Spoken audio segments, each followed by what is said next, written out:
Hello दोस्तों, कुछ महत्वपूर्ण प्रश्नों के साथ एक बार फिर से मैं हाजिर हूँ। आइए शुरू करते हैं। पहला प्रश्न है, मोबाइल फ़ोन किसके द्वारा ट्रैक किया जा सकता है। जब जानते हैं आपकी मोबाइल फ़ोन गायब हो जाता है तो उसको ट्रैक करने का हर आदमी प्रयास करता है, तो वो कौन सा विधि है, कौन सा मेथड है जिसके माध्यम से हम मोबाइल फ़ोन को ट्रैक कर सकते हैं। विकल्प आपके कुछ इस प्रकार हैं: IMEI, GPS, both A and B। D number आपका है नन, इनमें से कोई नहीं। IMEI का मतलब होता है international mobile equipment identity. GPS का मतलब होता है ग्लोबल पोजिशनिंग सिस्टम। और बोथ में A एंड B दोनों हो गया। तो अब इसका विकल्प देख लेते हैं, आप लोगों ने गैस कर लिया होगा। इसका आंसर है बोथ A एंड B, यानी कि C नंबर वाला सही है आपका। IMEI और GPS दोनों मेथड हैं जिसके माध्यम से हम किसी भी डिवाइस को ट्रैक कर सकते हैं। नेक्स्ट क्वेश्चन है, कंप्यूटर का हिंदी नाम क्या है। बहुत ही कॉमन क्वेश्चन है और सीटेट में पूछा भी गया था। आपका विकल्प है गणना करने वाला, संगणक, हिसाब लगाने वाला या परिगणक। अगर आप मीनिंग की बात करेंगे तो गणना करने वाला भी होता है, बट पूछ रहा है हिंदी नाम। आप गलती से गणना करने वाला मत लगा दीजिएगा, मीनिंग तो इसकी यही होती है कंप्यूटर, मतलब कंप्यूटर माने गणना करना और कंप्यूटर माने गणना करने वाला। लेकिन आपका हिंदी नाम पूछ रहा है तो इसका नाम होता है हिंदी संगणक। आंसर आपका बी सही है। नेक्स्ट सवाल देखते हैं आप क्या आ रहा है। CPU का पूर्ण रूप क्या है। CPU का पूर्ण रूप क्या है, यानी फुल फॉर्म पूछ रहा है। विकल्प इस प्रकार है: central processing unit, central problem unit, central processing union. इनमें से कोई नहीं। आप गेस कर लिए होंगे। आपका आंसर है A, central processing unit. Next question को देखते हैं। निम्न में से कौन इनपुट इकाई है, यानी इनपुट डिवाइस। इनपुट डिवाइस मैं बता चुका हूं प्रीवियस क्लास में कि इनपुट डिवाइस का मतलब होता है जिस डिवाइस से या जिस यंत्र से डाटा हम कंप्यूटर में भेजने का काम करते हैं उसको हम लोग इनपुट डिवाइस कहते हैं। देखते हैं विकल्प। माउस से भी हम देते हैं डाटा कंप्यूटर को, भले ही वो लिख ना सके, वो इनपुट कर जाता है क्लिक के द्वारा। क्लिक करते हैं तो कंप्यूटर को मालूम हो जाता है कि किस चीज़ के लिए हम काम कर रहे हैं, क्या कमांड दे रहे हैं, किस जगह पे मैंने क्लिक किया, तो उसका इनपुट कंप्यूटर में चला जाता है। कीबोर्ड जो होता है ये भी इनपुट डिवाइसेस में हम टाइप करके डेटा देते हैं। स्कैनर में किसी चीज़ को स्कैन करके डेटा देते हैं, ये प्रीवियस क्लास में मैं डिस्कस कर चुका हूँ। इसका आंसर देख सकते हैं इनमें से सभी, क्योंकि माउस से भी इनपुट होता है, कीबोर्ड से भी इनपुट होता है और स्कैनर से भी फोटो वगैरह स्कैन करके कंप्यूटर में भेजा जाता है। नेक्स्ट सवाल, आधुनिक कंप्यूटर की खोज सर्वप्रथम कब हुई। इसमें आपसे सन पूछा जा रहा है। 1949 में, 1949, 1951, 1951 यानी 1946, 1946, 1947 यानी कि 1947 ईस्वी में। इसका आपका आंसर है 1946 यानी 1946 में। नेक्स्ट आपका, कंप्यूटरों में प्रयुक्त IC चिप किससे बनते हैं, यानी कंप्यूटर में जो IC लगाई जाती है इंटीग्रेटेड सर्किट, जिसका निर्माण थर्ड जनरेशन में हुआ था, तीसरी पीढ़ी में हुआ था, उसका निर्माण किस चीज़ से करते हैं। विकल्प आपका है क्रोमियम से, आयरन ऑक्साइड से, सिल्वर से, सिलिकॉन से। आपका आंसर आप गेस कर चुके होंगे। आंसर इसका है डी, सिलिकॉन से। नेक्स्ट, 1 किलोबाइट कितने बाइट के बराबर होते हैं। किलोबाइट आप लोग जानते हैं, जब आप लोग फोटो वगैरह खींचते हैं तो KB में और MB में दोनों में आता है। तो KB और MB का कॉन्सेप्ट आज मैं आपको बताने का प्रयास करूंगा। 1024 बाइट, 1024 मेगाबाइट, 1024 गीगाबाइट, इनमें से कोई नहीं। बहुत आसान है क्योंकि मोबाइल चलाने वाले KB और MB समझते हैं। इसका आंसर है 1024 बाइट। आपका थोड़ा समझने का प्रयास करते हैं कैसे होगा। ये देखिए, इसका चार्ट है। इस चार्ट में आप देख सकते हैं 1 बिट बराबर होता है 0 एंड 1। 0 और 1 को हम लोग 1 बिट बोलते हैं। 1 बाइट में होता है 8 बिट। 1 किलोबाइट यानी KB में होता है 1024 बाइट। 1 मेगाबाइट बराबर MB में होता है 1024 KB। 1 GB में होता है 1024 MB और 1 TB यानी टेराबाइट में 1024 GB और 1 PB पेटाबाइट में होता है 1024 TB। इस तरीके से आप देख सकते हैं।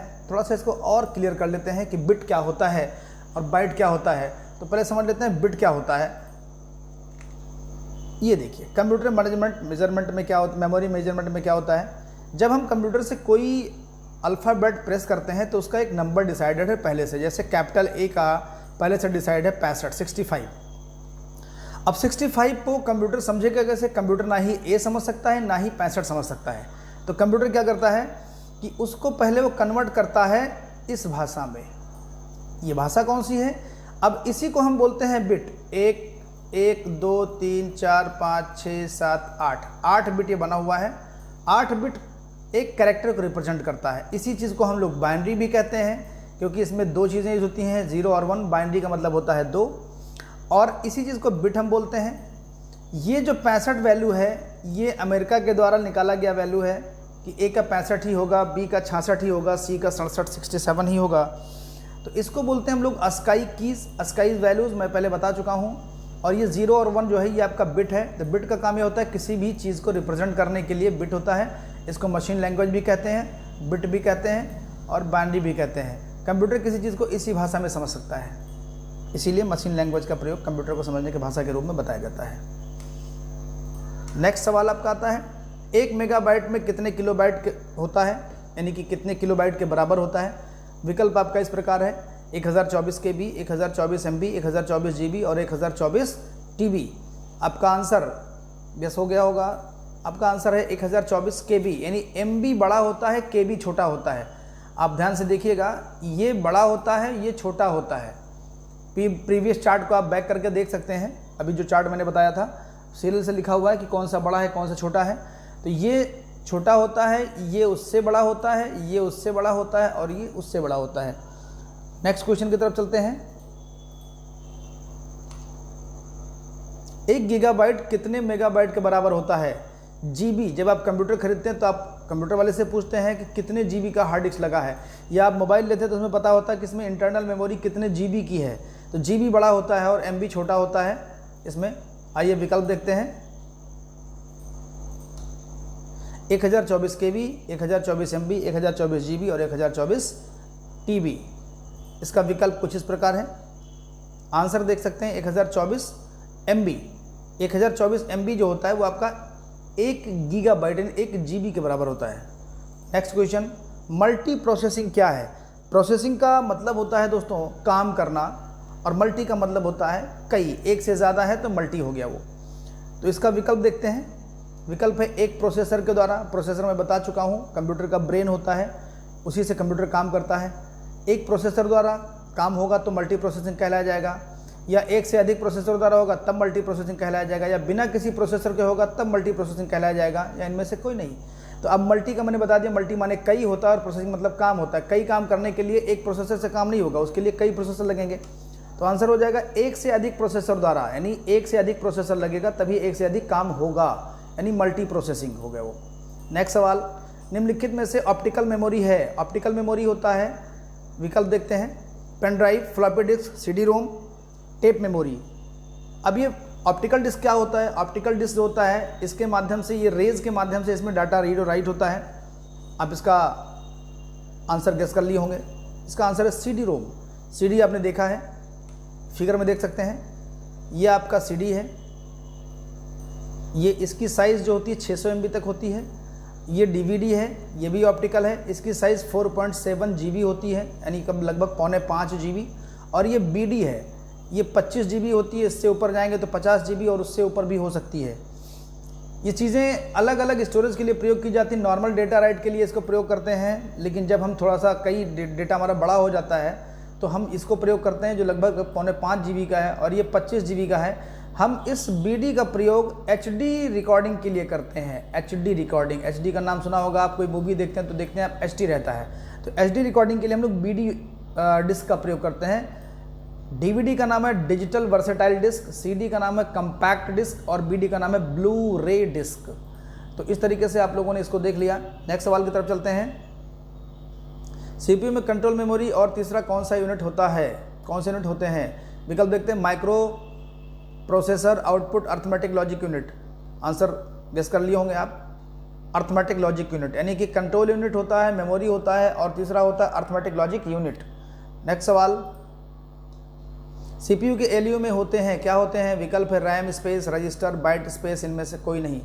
तो इसका आंसर आप देख सकते हैं कौन सा होगा। इसका आंसर है B, रजिस्टर।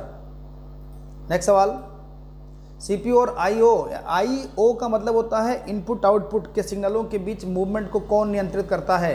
तो जाहिर सी बात है कंट्रोलिंग कौन करता है, आप गेस कर चुके होंगे। ए नंबर है कंट्रोल यूनिट, बी नंबर है एएलयू, सी नंबर है मेमोरी यूनिट और डी नंबर है इनमें से कोई नहीं। तो इसका जो आप देख सकते हैं आंसर कंट्रोल यूनिट, यानी कि कंट्रोलिंग का काम कौन करेगा, नियंत्रित करने का काम कौन करेगा, नियंत्रित करने का काम आपका कंट्रोल यूनिट करेगा। सारे कंप्यूटर को कंट्रोल ही करता है। नेक्स्ट सवाल, कंप्यूटर के सेंट्रल प्रोसेसिंग यूनिट का फंक्शन है, क्या है? सीपीयू। सेंट्रल प्रोसेसिंग यूनिट का मतलब सीपीयू डेटा लीड करता है, इनवॉइस बनाता है, इनवॉइस मतलब बिल वाउचर होता है, गणनाएं और प्रोसेसिंग करता है, इनमें से कोई नहीं।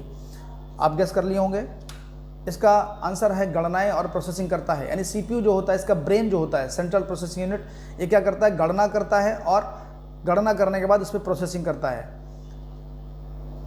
नेक्स्ट सवाल, कंप्यूटर में अधिकांश प्रोसेसिंग किस में होती है? विकल्प है मदरबोर्ड, मेमोरी, सीपीयू, रैम। आप गेस कर लिए, गुड। सीपीयू में, सीपीयू का मतलब होता है सेंट्रल प्रोसेसिंग यूनिट, यानी मैंने फिर बताया अभी कुछ देर पहले ब्रेन, फिर बता रहा हूँ ब्रेन ही होता है। आपको अगर ये वीडियो अच्छा लगा हो तो वीडियो को लाइक करें, शेयर करें, सब्सक्राइब करें और हमारी टीम को सपोर्ट करें। जय हिंद।